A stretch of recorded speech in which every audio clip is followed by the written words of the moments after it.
Evaporation clear है? Evaporation या वाष्पीकरण या वाष्पोत्सर्जन भी कहते हैं इसको। तो इवोपोरेशन क्या होता है कि जब हीट का मतलब कि ये लिक्विड का टेम्परेचर बढ़ाते हैं तो वो जब अपने स्टेट को कन्वर्ट करता है लिक्विड स्टेट से गैसियस स्टेट में, ठीक है, इसी को हम इवोपोरेशन कहते हैं। आया समझ में? तो इसी फेज चेंज को, स्टेट चेंज को, प्रोसेस को इवोपोरेशन कहते हैं। तो rate of evaporation depend upon कितना फैक्टर है? 4 फैक्टर है। एवोपोरेशन का रेट 4 चीज़ों पे डिपेंड करता है, 1 2 3 4। पहला था टेम्परेचर, टेम्परेचर मतलब तापमान। दूसरा था, बताओ, सरफेस एरिया, सरफेस एरिया। तीसरा था ह्यूमिडिटी, और चौथा था विंड स्पीड। ह्यूमिडिटी का मतलब होता है आर्द्रता, ठीक है, ध्यान रखना, आर्द्रता। सरफेस एरिया का मतलब तो सरफेस एरिया हो गया, मतलब किसी सरफेस का एरिया। टेम्परेचर का मतलब तापमान। विंड स्पीड का मतलब हवा का गति। आया बात समझ में? अब टेम्परेचर का तो सीधा सा बात है, अगर हम किसी चीज़ का टेम्परेचर बढ़ाते हैं, अगर किसी लिक्विड का टेम्परेचर हम बढ़ाते हैं तो ऑटोमेटिक उसका इवोपोरेशन क्या होगा? फास्ट होगा। क्लियर? यदि किसी, अब टेम्परेचर में तो कोई दिक्कत ही नहीं है, ठीक है। सरफेस एरिया, सरफेस एरिया का एग्जांपल, एक दो एग्जांपल जैसे कल समझाए थे कि सरफेस एरिया में जैसे कपड़ा है, यही कपड़ा है, मान लो ये कपड़ा हम गीला करके लाए, ठीक है, गीला करके लाए कपड़ा, अभी गीला है, ठीक है। अगर हम इसको धूप में रख दें, ठीक है, सूखने के लिए, तो इसको सूखने में ज़्यादा समय लगेगा, या अगर ऐसे खोल करके इसको ऐसे डाल दें तार पे, इसको सूखने में ज़्यादा समय लगेगा? बताओ। ऐसे खोल के डाल दिए एक केस, और दूसरा केस ऐसे रख दिए। दूसरा केस जो था, मतलब ऐसे करके इसको सूखने में कम समय लगेगा, है ना? क्यों? क्योंकि कपड़ा तो वही है, लेकिन इसका क्या किए? सरफेस एरिया को बढ़ा दिए, और ऐसे करके हम रख दिए तो सरफेस एरिया क्या हो गया? कम गया। आया बात समझ में? तो सरफेस एरिया यदि बढ़ाते हैं तो एवोपोरेशन जल्दी होगा। दूसरा चीज़, तुम लोग देखा होगा गांव में दादा दादी को खास करके, अभी के समय में तो आदमी ऐसे करके अगर चाय पिएगा तो उसको सब दूध देगा, है ना? गांव में दादा दादी को देखा है, ऐसे करके अगर कप डिश में चाय देगा, मस्त वो इसमें डालते हैं ऐसे करके, और उसके बाद चाय पीते हैं। देखा है कभी किसी को? खास करके बूढ़ा बुजुर्ग आदमी जो है ना, वो लोग ऐसा करते हैं, ठीक है, क्योंकि उनको साइंस पता है, हम लोग को साइंस नहीं पता है, ठीक है। देखो, ये है कप, इसमें अगर गरम गरम चाय देंगे तो अभी क्या करेगा? नॉर्मल आदमी को अगर गर्मा गर्म चाय दिया जाए तो वो क्या करेगा? फूंक मारेगा। ठंडा करने के लिए क्या करेगा? फूंक ही मारेगा ना। लेकिन यदि सोचो, ऐसे करके फूंक रहे हैं, ठीक है, फूंक मार रहे हैं, ये बढ़िया लगता है देखने में, या मात्र इस कप का जो सरफेस एरिया है, इस कप के लिए इस प्लेट में सरफेस एरिया ज़्यादा है, यदि इस प्लेट में हम चाय डाल दें तो ऑटोमेटिक सरफेस एरिया ज़्यादा हुआ। सरफेस एरिया ज़्यादा होगा तो रेट ऑफ एवोपोरेशन क्या होगा? फास्ट होगा। अगर रेट ऑफ एवोपोरेशन फास्ट होगा तो चाय जल्दी ठंडा हो जाएगा। बात आया मेरा समझ में? आया बात समझ में? तो ये सब एग्ज़ाम में पूछता है, ये सब एग्ज़ाम में पूछता है, ये सब क्वेश्चन दे देगा कि बताओ एग्जाम्पल के तौर पे सरफेस एरिया, मतलब कोई भी क्वेश्चन पूछ सकता है, कपड़ा वाला, ये चाय वाला, कुछ भी पूछ सकता है। आया समझ में? या फिर एग्जाम्पल के लिए अगर हम बोलें, वही बोतल वाला है, अगर एक बोतल में गर्म पानी रखे, है ना, और दूसरे में कि मतलब एक बोतल में पानी रखे और दूसरे में एक बड़े से प्लेट जिसका एरिया ज़्यादा हो उसमें पानी रखे, तो दोनों में से कौन जल्दी एवोपोरेट होगा? है ना? जिसका एरिया ज़्यादा है उसमें एवोपोरेशन फास्ट होगा। सरफेस एरिया वाला केस समझ में आ गया? अगर सरफेस एरिया ज़्यादा है तो रेट ऑफ एवोपोरेशन क्या होगा? ज़्यादा होगा। ह्यूमिडिटी समझ में आता है तुम लोगों को? ह्यूमिडिटी क्या होता है? आर्द्रता। बोलो बोलो। हवा में नमी। तुम बोलो अभिषेक। हाँ, हवा में जो मॉलिक्यूल्स है, किसका मॉलिक्यूल्स है? उसको आर्द्रता कहते हैं। देखो यार, amount of water vapour present in air, हवा में पानी का मात्रा, नमी, नमी नमी जिसको कहते हैं, ठीक है, हवा में नमी या वाटर वेपर का मात्रा यदि है तो उसको हम ह्यूमिडिटी कहेंगे, ठीक है। और यदि नहीं है, बिल्कुल नहीं है, हवा में वाटर वेपर बिल्कुल नहीं है तो उसको हम ड्राइनेस कहते हैं, ड्राइनेस, ठीक है, सूखा दिन है ना, ड्राइनेस। आया बात समझ में? अब बताओ एक क्वेश्चन पूछते हैं, ह्यूमिडिटी जो होता है, एक बात बताओ एटमॉस्फेरिक प्रेशर किससे मेजर करते हैं, बताए थे? अरे यार इंस्ट्रूमेंट बताओ, एटमॉस्फेरिक प्रेशर कौन सा इंस्ट्रूमेंट से मेजर करते हैं? कौन सा मीटर? बैरोमीटर। अरे बोला करो यार जोर से, बैरोमीटर। बैरोमीटर से एटमॉस्फेयर मेजर करते हैं। यदि हम बोले ह्यूमिडिटी किससे मेजर करते हैं, ह्यूमिडिटी को मेजर करने के लिए कौन सा इंस्ट्रूमेंट यूज किया जाता है, बताओ, तुम पढ़ा हुआ है, बोलो। ह्यूमिडिटी को मेजर करने के लिए एक इंस्ट्रूमेंट यूज किया जाता है, उसका नाम है हाइग्रोमीटर, HYGROMETR, हाइग्रोमीटर, याद रख लेना। ह्यूमिडिटी को मतलब हवा में कितना amount of water molecules present है उसको मेज़र करने के लिए हाइग्रोमीटर का यूज़ किया जाता है। क्लियर? हाइग्रोमीटर का यूज़ किया जाता है। तो ह्यूमिडिटी क्या है? यदि एटमॉस्फेयर में पहले से, सोचो, यदि एटमॉस्फेयर में ह्यूमिडिटी है पहले से, मतलब एटमॉस्फेयर में वाटर वेपर पहले से प्रेजेंट है, तो रेट ऑफ इवोपोरेशन फास्ट होगा या स्लो होगा? फिर से, अरे यार हम पूछे यदि हवा में ह्यूमिडिटी पहले से है, ह्यूमिडिटी का मतलब समझ में आया? ह्यूमिडिटी का मतलब अमाउंट ऑफ वाटर वेपर या water molecules present in air. यदि हवा में ह्यूमिडिटी पहले से है, आर्द्रता पहले से है, तो वाष्पीकरण मतलब इवोपोरेशन का रेट फास्ट होगा या स्लो होगा? क्यों स्लो होगा? पहले से वाटर मॉलिक्यूल है, तो फिर नया वाटर मॉलिक्यूल कहाँ जाएगा? धीरे धीरे जाएगा ना। तो मतलब यदि हवा में ह्यूमिडिटी है तो रेट ऑफ इवोपोरेशन स्लो होगा। आया समझ में?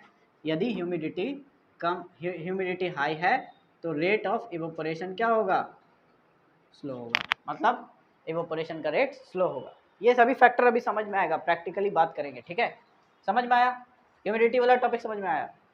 अगला है विंड स्पीड। विंड स्पीड अगर फास्ट होगा, हवा तेज चल रहा है, ठीक है, यदि हवा तेज चल रहा है तो इवोपोरेशन का रेट क्या होगा? फास्ट होगा या कम होगा? फास्ट होगा, क्योंकि हवा पूरे सरफेस पे क्या करेगा? एवोपोरेशन को फास्ट करेगा, हवा पूरे सरफेस पे लगेगा। अब जैसे हम कहीं से खेल उल के आते हैं, पंखा चलाते हैं ना, बैठते हैं, तुरंत हमारा पूरा पसीना एवोपोरेट हो जाता है ना। घर के अंदर तो धूप नहीं होता ना, घर के अंदर पंखा है, अभी कहीं से आ रहे पसीना है पूरा बॉडी पे, और जैसे ही बैठे पंखा में सारा का सारा पसीना क्या होता है? एवोपोरेट हो जाता है। इसका मतलब यदि विंड स्पीड हाई है तो एवोपोरेशन का रेट भी हाई होगा। यहाँ तक बात क्लियर है? क्लियर है? आया समझ में? इसको उतार लो।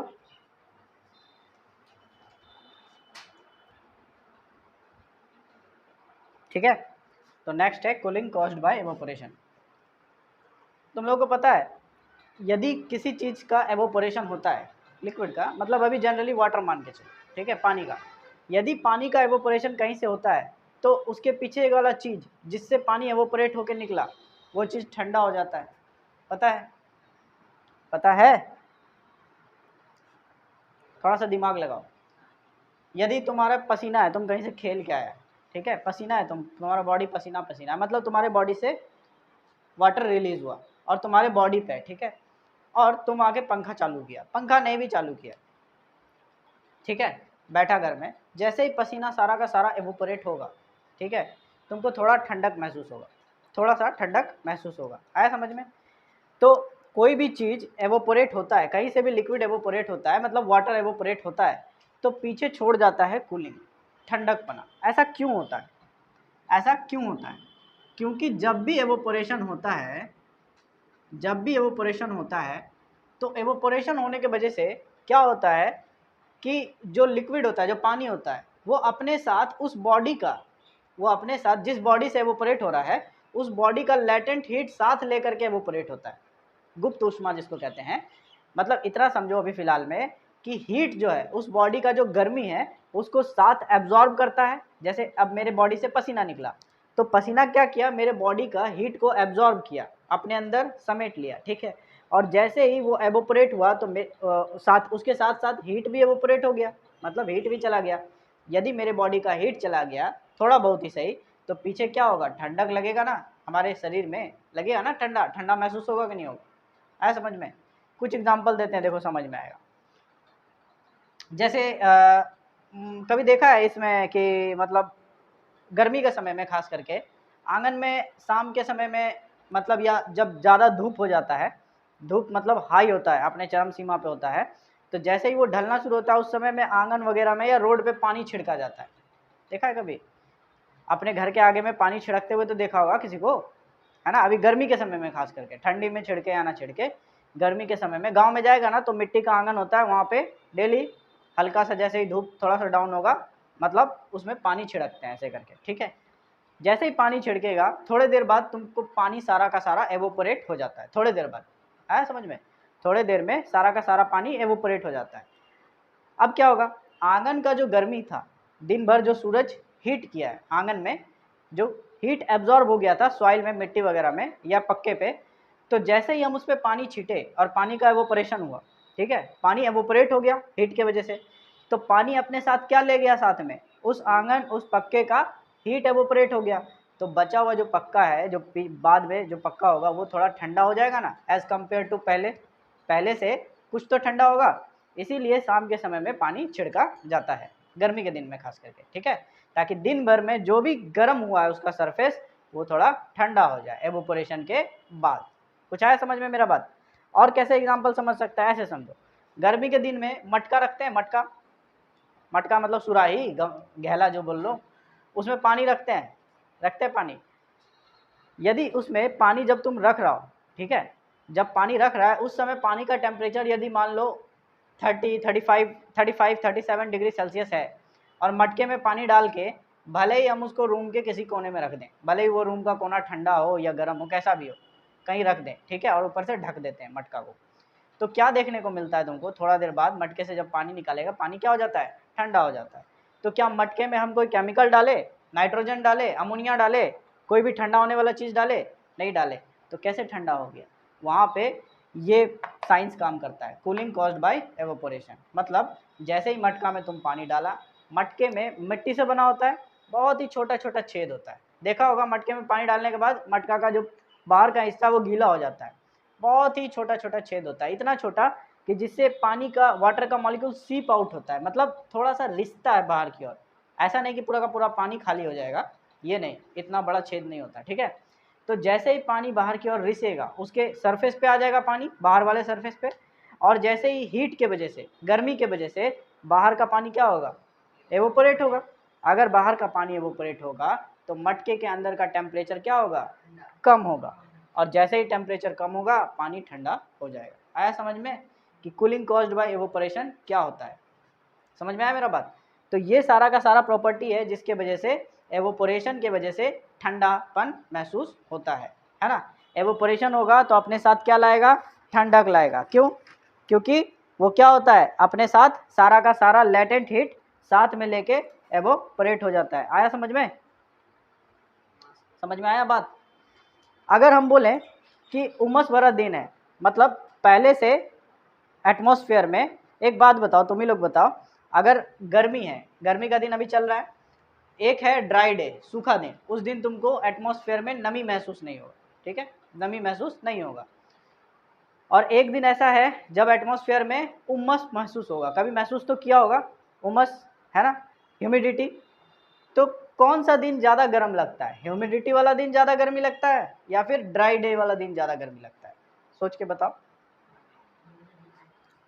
ऐसा बोलते हुए भी सुना होगा, आज उमस भरा गर्मी है, आज ज़्यादा गर्मी लग रहा है। क्यों, उस दिन पंखा का हवा भी तुमको हेल्प नहीं कर पाएगा, कूलर का हवा भी तुमको मदद नहीं कर पाएगा, एसी छोड़ के, एसी का अलग कंडीशन है, ठीक है।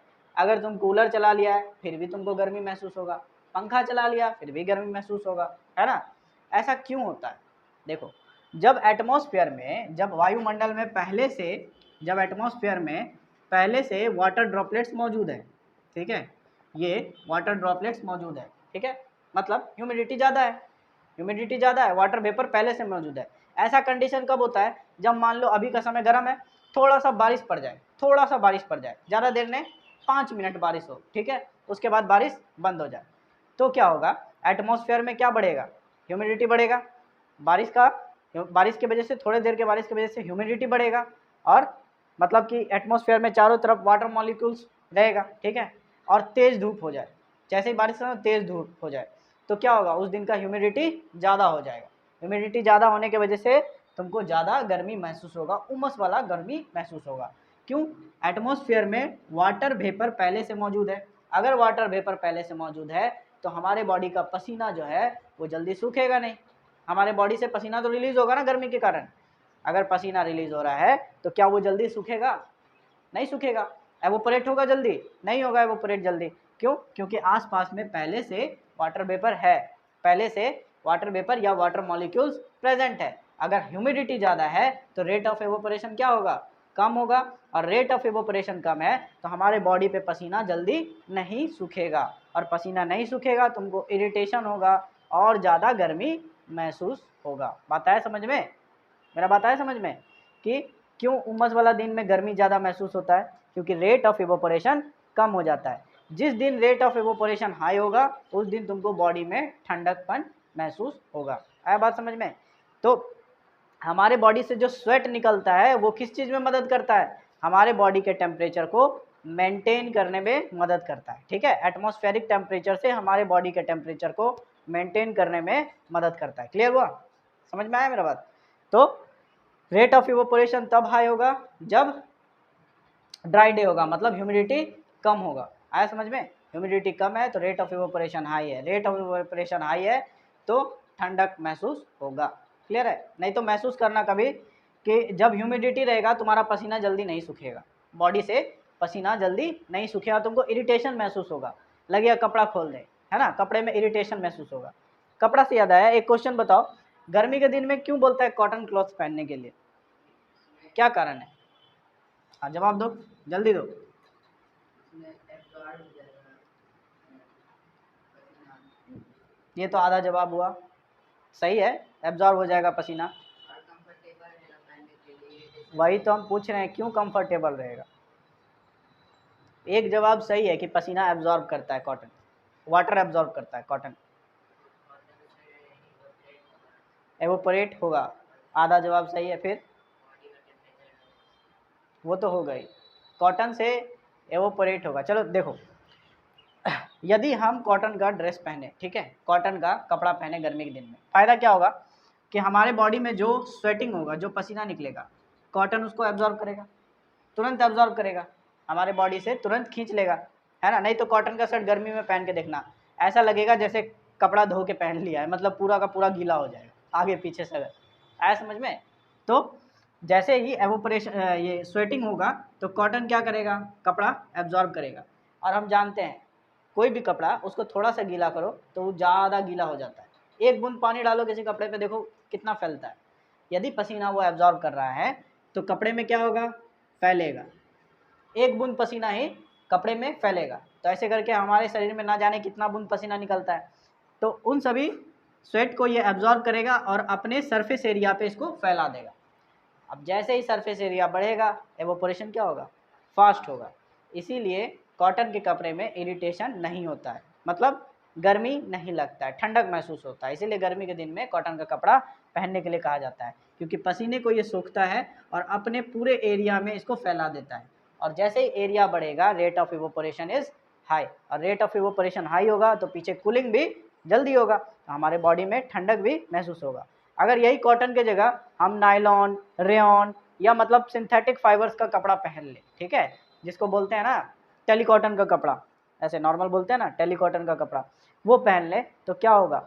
उस कपड़े पे तो पानी एब्जॉर्ब ही नहीं होता, ठीक है, उस पर क्या होता है? फिसल जाता है ना, उस कपड़े पे पानी फिसल जाता है, तो एब्जॉर्ब नहीं होगा। जब एब्जॉर्ब नहीं होगा तो हमारे बॉडी का स्वेटिंग क्या होगा? अंदर ही रह जाएगा, सारा का सारा पसीना अंदर ही रह जाएगा, है ना। तो अंदर पसीना रह जाएगा तो हमारा हीट कहाँ से रिलीज़ होगा? होगा ही नहीं, नहीं होगा हीट रिलीज। इसीलिए टेलीकॉटन, नायलॉन या सिंथेटिक फाइबर, जो भी सिंथेटिक फाइबर है उसका कपड़ा पहनने से गर्मी के दिन में तुमको रैशेज होने का खतरा होता है, घमौरिया, जिसको घमौरिया बोलते हैं, लाल दाग धब्बा ऐसा हो जाता है, ठीक है। क्यों? क्योंकि उसमें हीट ज़्यादा लगता है, गर्मी ज़्यादा महसूस होता है। क्लियर है? मेरा बात समझ में आया?